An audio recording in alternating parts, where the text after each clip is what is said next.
Hello, my name is Stephen Mayeux, and this is my video series on practical JavaScript, where I walk you through the algorithm challenges at freecodecamp.com. In this video, we're doing the 13th challenge from the intermediate section, sum of all the Fibonacci numbers. Fibonacci, I never know how to say that, but let's understand what the challenge is. Return the sum of all odd Fibonacci numbers up to and including the past number if it is a Fibonacci number. Okay, so what the heck is a Fibonacci number? Okay, well, look in the comments here. Fibonacci number, the sequence always starts with 1, 1. Okay, and the next number is always going to be the sum of the last two numbers of the sequence. So 1 and 1 is 2. Okay. And then the next number of the Fibonacci sequence is always the sum of the last two numbers. So again, we do 1 plus 2, and so that's 3. Last two numbers, 2 and 3, is 5. Last two numbers, 3 plus 5 is 8. Last two numbers, 5 plus 8 is 13, and you can go on and on and on with this. So we want to find all the Fibonacci numbers or Fibonacci numbers. So in this example, 4, up to and including the number that we pass as an argument. And we're going to return the sum of only the odd Fibonacci numbers. So if we pass 4, what would the result be? Well, 1 is a Fibonacci number, okay? So is 1, and that's the first two Fibonacci numbers. We got 2 and 3. Okay, we're not going to include 5, 8, or 13 because those are all greater than this argument here, 4. And we're not going to include 2 because that's even. So the result of this function would be 1 plus 1 plus 3 equals 5. All right, and so that's what we have to do. Yeah, and it gives us some more information. The first few numbers of the sequence are 1, 1, 2, 3, 5, and 8, and each subsequent number is the sum of the previous two numbers. As an example, passing 4 to the function should return 5 because all the odd Fibonacci numbers under 4 are 1, 1, and 3. Okay, so with that in mind, let's get right into it. I have created a new JavaScript file, 13 odd Fibonacci, and I already went ahead and embedded that in my example.html file, and I have that opened right here in my Chrome browser. I'm going to get my developer tools, got the JavaScript console loaded right there. Okay, and let's get going. I'm going to show you some cool new stuff here in this video, so I'm very excited for you. Okay, now in order to easily access the last two numbers, well, I'm sorry, back up. I'm going to store the sequence of these numbers in an array. So that kind of makes the most sense. And then later on, I can like filter out all of the even numbers and then use the reduce method to add them all up. So I think it makes the most sense to store this in an array. So I'm going to say var sequence. And I know that my sequence will always start with 1 and 1, so I'll just go ahead and add those right there. Okay, now it's a little difficult in JavaScript to grab the last character or the last two characters in an array, or the last two values in an array. You can't use negative index numbers. That'll just return undefined. Like I can't do this to get the last value. I couldn't do this in JavaScript to get the second to last value. I could do several things. If I wanted to get the last value, I could do something like this: sequence.slice, and then -1, something like that. But this returns an array, so then I'd have to do this to grab the value. It kind of looks a little messy. So I'm going to create my own array method. right now in JavaScript. Sorry, let me just check the time. Okay. So in JavaScript, basically everything is an object. Okay. And objects, as we've seen before in some of the previous values, they are key value pairs.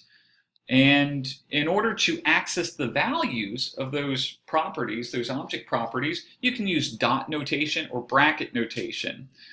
And you've seen this many, many times before, but you just haven't thought of it being an object yet.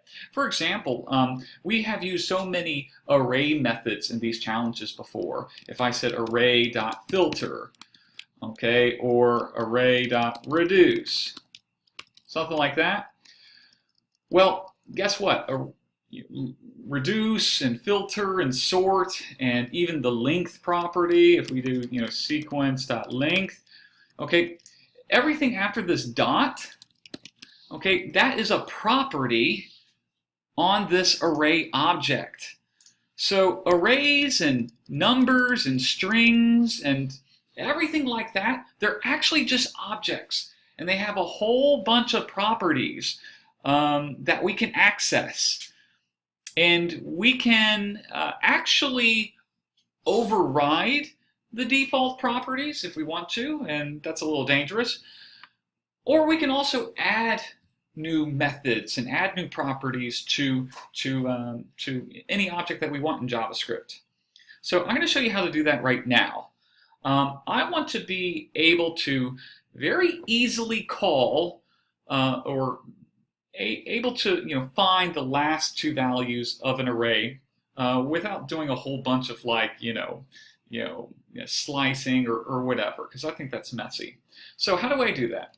Well, I'm going to type array prototype, okay, and that means I am adding a new method to the kind of like large array, kind of like mother. Okay, and anytime you create an array, it inherits a lot of properties and methods from kind of like the overall like motherland array, like kind of primitive object. And then I'm going to call it the last. Okay, the last property. It's going to be a function. Okay, and let's see. Actually, can I just do? Actually, it doesn't have to be a function. Let's see, let me try something. I'm going to say return. I'm going to say this length 1. I think this should work. I don't even think I need to make it a function necessarily. Okay, so this is going to be a kind of new property that all arrays can inherit. I gotta move faster. That all arrays can inherit, and this refers to the actual array. So if I called the last property on sequence right here, if I did something like this, okay, this keyword would represent the sequence or whatever array that we're calling it on. Okay, and then basically this dot length -1, that is going to access the last value of the array. Let me just make sure that works. Okay, so let me just see here. I'm going to say return sequence dot last.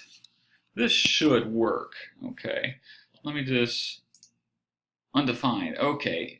I think I need to make this a function, or I might need to just put it inside of the function. Let me try that.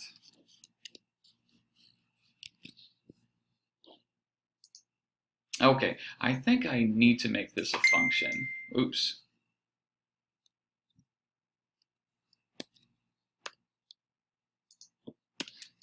Probably should have tested this first. Actually, I did test it, but let's just make it a function. Return this length -1. Okay, great. And now all I have to do is just put parentheses right here. Awesome, I get 5. Okay, so I can, I gotta go faster. I can very easily grab, or relatively easy grab the last value of an array using this new method that I've created. Now all arrays can inherit this. I'm going to do the same thing just to grab, I'll call it second to last. Not a great name, but whatever. Okay, I'm just going to say return this dot length minus 2. Okay, and so that will get me the last one.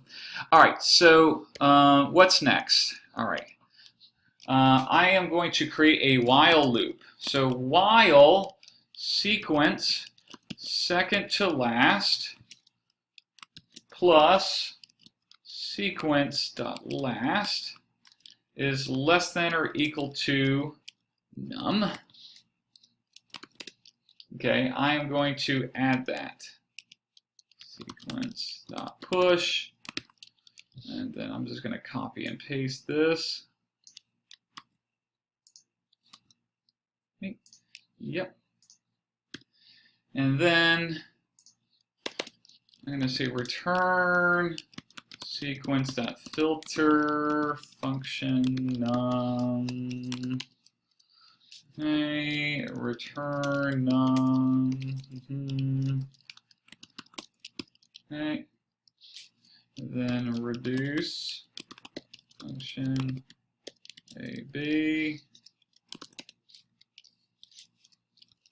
Return A plus B. Okay, and so this should return the number 5 to us. Save that. And holy smokes, okay, it works. Okay, so let me just make sure that this works in Free Code Camp, and then I'll go ahead and explain what is going on. All right, gonna come over here, paste it. All right, to infinity and beyond. Sweet. Okay, so I've got about 2.5 minutes. Let's explain what's going on. Okay, so I wanted to add some custom properties, some custom array methods. So I did that by typing this code, array.prototype. Now all arrays in my code will inherit this, these functions or these methods. And basically, it's just grabbing the last value, and this keyword, it refers to the array that we are calling. Does it need semicolons? Okay, it needs semicolons. We're starting with the sequence of 1, 1 because the Fibonacci sequence starts with that. This while loop says, okay, if second to last and last, so if the last two numbers of our Fibonacci sequence, if we add them together and they're less than or equal to the number argument that we pass right here, then we're going to add those two numbers together, the last two, and then just push it at the end of our array. And then we're going to keep going through that until that condition is false. That's why we use the while loop. After we add all of our numbers, basically we just filter out the odd ones using the filter method, and then we reduce it by adding all of the filtered values. In this case, we're only keeping the odd ones, and then we get we get a nice little number right there. So you can go to the wiki page right here, and I took a look. And the people who did this one, there's like 2 solutions. It's quite different from the way I did it. So take a look at how they've done it. But I hope that you learned something useful from mine. So anyway, we wrote our own array methods, and that might come in handy in the future. So keep that in your back pocket. Okay, guys, that's all the time that I have for right now. If you have any questions, comments, or suggestions for improvement, please let me know in the comments below. Thank you so much for watching, and I will see you in the next video.